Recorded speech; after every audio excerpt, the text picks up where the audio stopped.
National Catholic Register. This is Register Radio, bringing light and clarity to the news and topics that affect your life. 2024 is here already. As the new year begins, the National Catholic Register takes a moment to reflect on the notable departures of 2023 and our top stories, with Register Editor-in-Chief Shannon Mullen. Then Senior Editor Jonathan Leidl joins us from Rome to discuss Fiducia Supplicans, the Vatican's document on blessings, and how 2023 is likely to impact Pope Francis's legacy. I'm Jeanette DeMello, Executive Director of the National Catholic Register and Catholic News Agency, and your host here on Register Radio. I'm joined by my co-host Matthew Bunson, who is EWTN News' Vice President and Editorial Director. Shannon Mullen has now been Editor-in-Chief of the Register for about a year. So we're talking about stories, this segment, that have been done under his tenure. These are all points of coverage under his very solid direction. Shannon, I can't believe it's been a year, but it has been a very busy year for you. It has. We've crammed in 2 years' worth of news in 1 year. So. Absolutely. We sure have. And you were still hands-on with Catholic News Agency during this year. So it probably feels really good that we can say now you're pretty much exclusively focused on the Register. Still, of course, doing some CNA Rome coverage, but we're super happy to have you focused on the Register. But what I did want to kind of bring up is the news of this year, and probably one of the more intense moments for you might have been the several weeks that you spent in Rome for the Vatican Synod on Synodality, huh? It was. It was it was both intense, and maybe Matthew would concur with this, sometimes a little frustrating, yes. and maybe sometimes a little dull, but it was all that wrapped into a month that was quite an experience. Well, we'll have another one in 24, so it's something I don't know if it's something to look forward to, but anyway, that'll be coming up again later this year. In this segment, I'd really like to focus on some of the more unique stories that the Register covered this year, and we knew by the year's end they were emerging as top stories because readers liked them, and the numbers told us that. But every year, for many, many years, the Register in the last edition of the year, this year that was December 31st, 2023, our print edition, we do photo essays, basically year in review with a bit of text, but a lot of photos to just kind of highlight the year. How does the Register select that content? How did it select that content this year, Shannon? Yeah, it was funny. The cover was actually a photo that came in late in the year in November at the Pope's General Audience on Wednesdays. There was just this beautiful photo taken of the Pope with 5 nuns sort of leaning over, and they're all smiling, and I don't know what they're talking about, but they're very happy.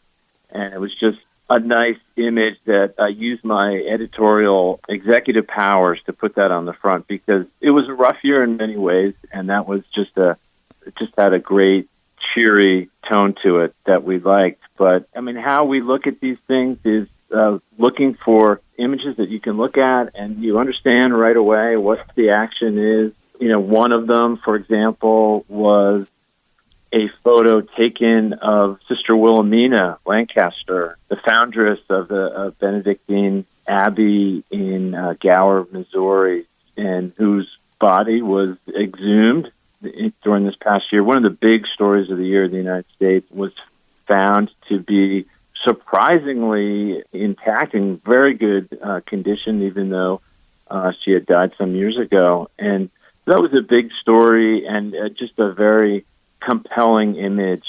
There's another one of Bishop Strickland kneeling, leading the rosary outside the U.S. Bishop's Assembly in Baltimore this past November. Another big story, what happened to him. Yeah, we have a lot of fun choosing the images and telling stories that way.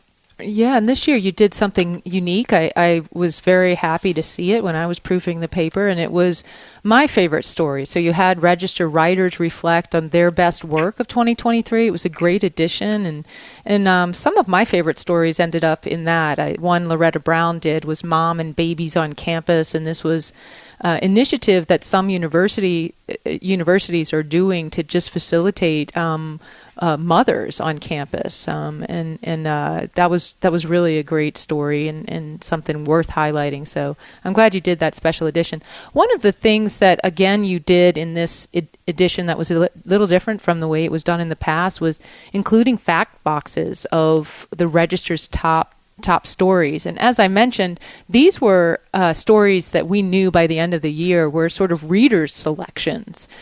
This is what our traffic told us was most interesting to our readers. That was Register content, because the Register does run a lot of CNA content, and some of those were our top stories of the year. But there were several things that were highlighted here that are worth mentioning. I'm gonna talk about one of them. You mentioned that image that was on the cover, the beautiful image of the 5 nuns, and I think it was a fitting image. Although you said, hey, it's a cheerful image, and that's kind of why you selected it. It was an image of hope, and it's really beautiful. I mean, there's nothing better than seeing these smiling nuns of every age, really, because it's got a wide variety of ages in the picture.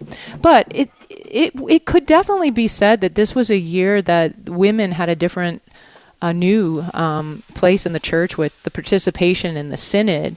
And I think one of our top stories on, I think, the Vatican section was related to a woman who was a lay participant in the synod. I think the title of that story is Synod on Synodality, Laywoman's Speech Opposing Women's Ordination Draws Big Ovation, Standing Ovation.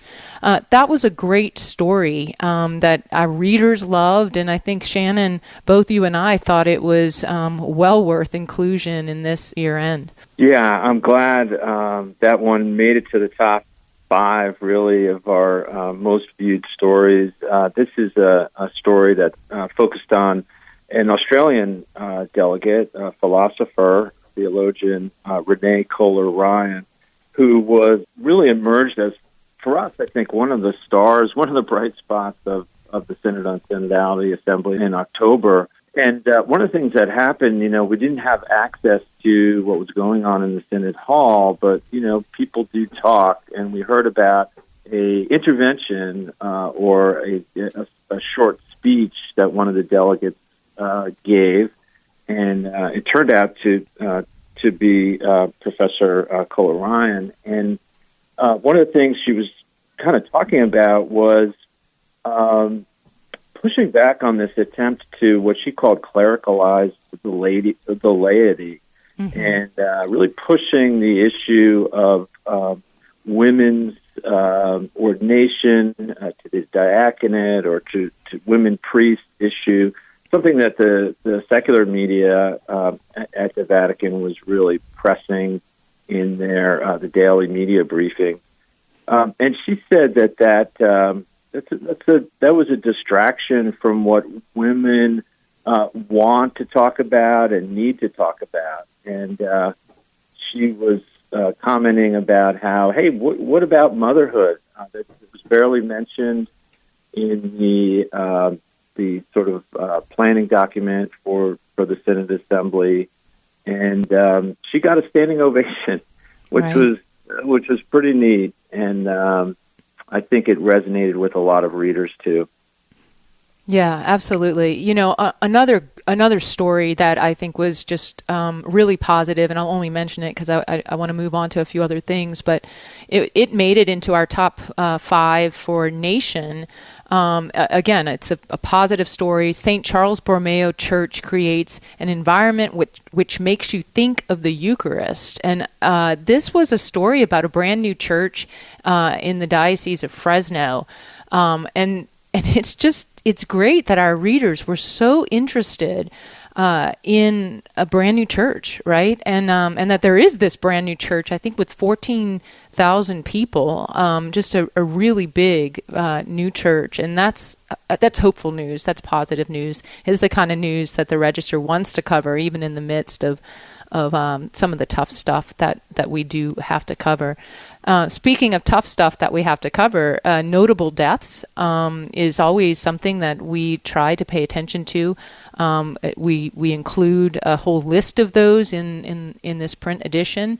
And this year, Matthew, there were some really big ones. Obviously, at the end of 22 was the death of Benedict, so we were just digesting that when Cardinal George Pell died January 10th. Right. So we lost two giants right there. But who else should we note?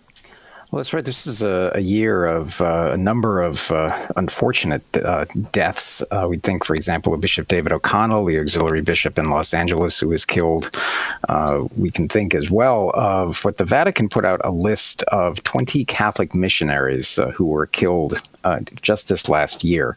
That's an increase a little bit from 18 from the year before. And that includes 9 missionaries who were killed in Africa. Of course, we can't talk about the loss of Christian lives without thinking of the hundreds who have been killed just this last year in Nigeria at the hands of radical Muslims. We can think as well of the missionaries, 6 of them killed in the Americas in 2023. Most of those taking place in either Mexico or the United States. There are also 4 lay people who were killed in Asia over the last year. So we hold them in our hearts. And then there were others who passed. I think of Monsignor Frank McGrath, who is a well-known chaplain at Ave Maria School of Law, as well as one of the great friends. I know we were talking about this a little while ago, Jeanette, Mother Elvira Petrozzi, the founder of the Comunità Cenacola in Italy, who died at the age of 86. A number of cardinals passed as well. So this was a year of passings, but notable ones.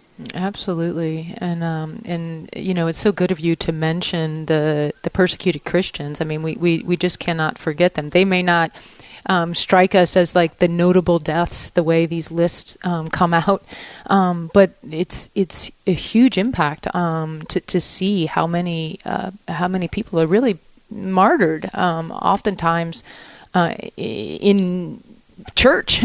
You know, some of these tragedies have happened while people worshiped. So it's very good. Thank you so much for bringing that up. Shannon, there's a great story that is really worth noting as we kind of draw to a conclusion here, because it's something so ordinary, but our readers loved it, and it's something that we'll have to kind of think about how to outdo it this year. And this is the story about St. Patrick's Day, which fell during Friday of Lent. And Mac McDonald did a great piece that our audience just ate up. Yes, the meat of the matter, one of my favorite stories and headlines, actually.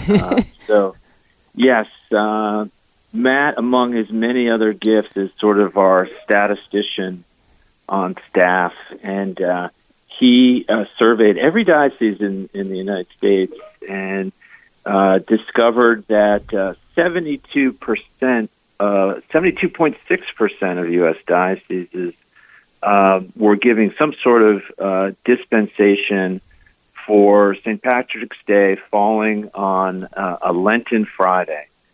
So 93 dioceses, he found out, were giving, hey, no strings attached. You know, it's just a free day. 34 dioceses that were giving some sort of commutation. So you can eat meat, but go to Mass or pray the Rosary or pray the St. Patrick's breastplate prayer. So it was a great piece. Not only that, but it had an interactive map by CNA's Jonah McEwen, and it was in the colors of the Irish flag. You could click on a state, your diocese, and find out what the rules were. It was just a great piece.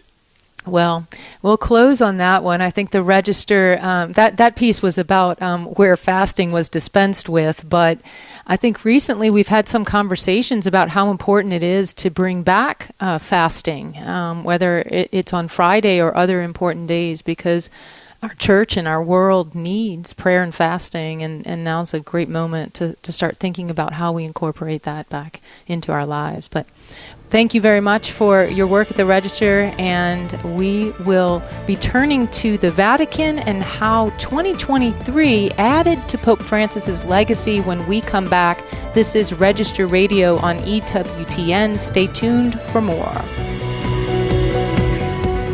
If you need your news on the go, read the Register online. But if you want to take your time and savor the stories, then subscribe to the National Catholic Register's print edition. And with award-winning Catholic journalism that goes beyond what you'll find from any secular news service, you'll get the real story behind the events that unfold over the course of the year. Try the Register for free today and get it delivered to your home, office, or parish. Join the Catholics who depend on the Register for its faithful and courageous reporting. Get 6 issues free today online at ncregister.com/radio or call 800-421-3230 and mention code radio. That's ncregister.com/radio or call 800-421-3230 and mention code radio. The National Catholic Register. Read faithfully. Let's return to Register Radio on EWTN. Welcome back. I'm Jeanette DeMello, Executive Director of the National Catholic Register and Catholic News Agency. I'm joined by my co-host, Matthew Bunson, here on Register Radio. And we're doing a year in review of 2023, and now we turn to the Vatican. So as I said, every year we take a look at the top stories of the past year. We look at what the readers thought were the top stories, as well as what our editors and writers thought. And Jonathan Leidl, who joins us right now from Rome, did the Vatican review for the December 31st, 2023 edition. Hi, Jonathan. Welcome to Register Radio again. Jeanette, Matthew, good to be with you.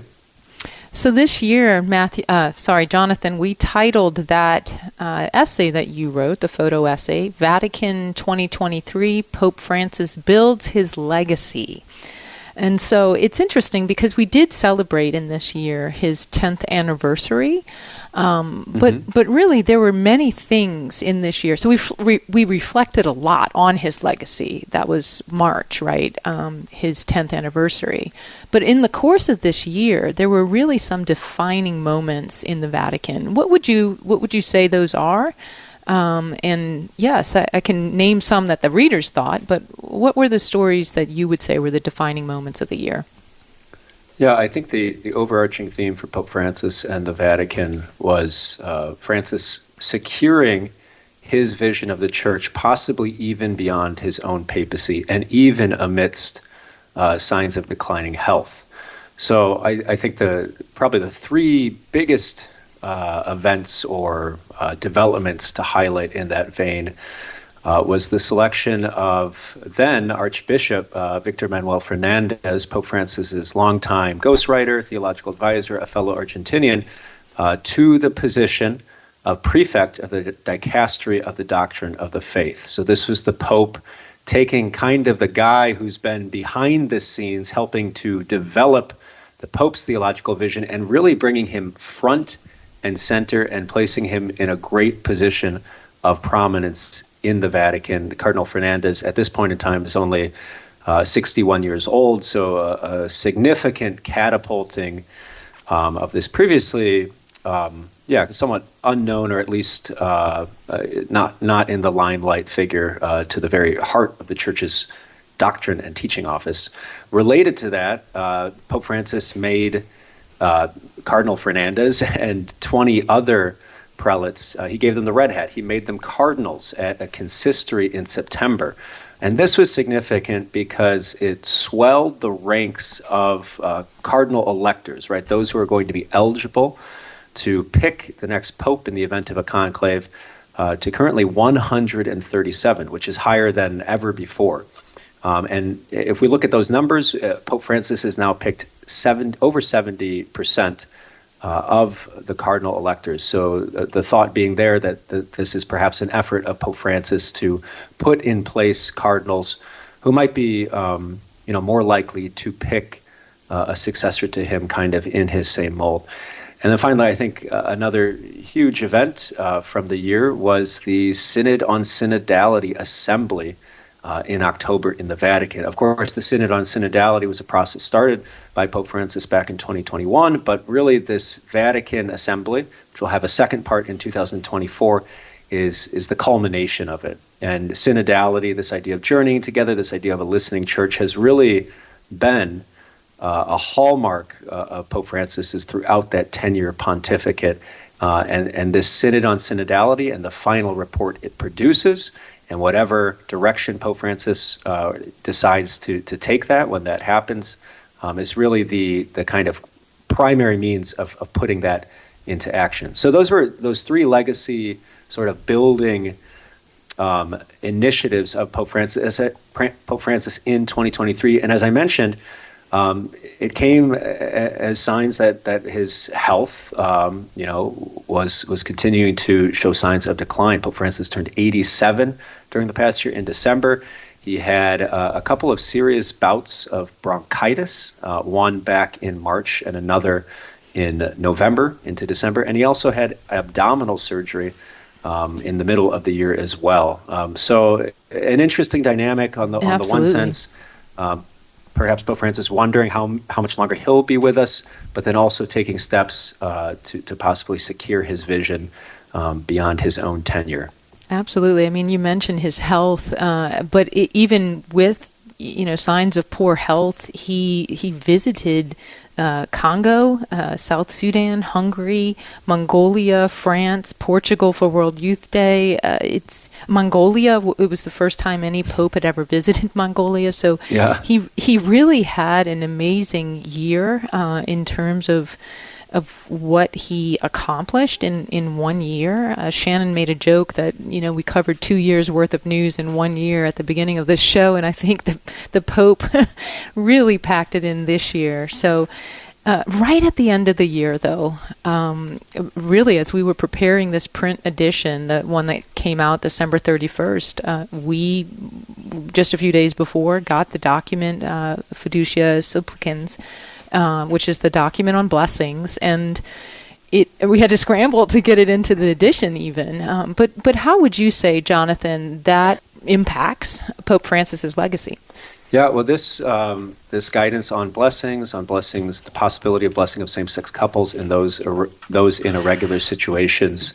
Pope Francis, he kind of saved it till the end, right before Christmas. But this was probably, I would say, the biggest event of the year, arguably. And I think to the point you're making, Jeanette, it has a big impact on the legacy that Pope Francis very well might leave behind. And I think a big reason for that is that this document, whatever its intentions were, and whatever the correct reading of it might be, it's generated an immense amount of controversy and confusion, and even disunity within the church. You have basically mutually exclusive interpretations from bishops in countries throughout Africa and Eastern Europe compared to their counterparts, perhaps especially in Germany.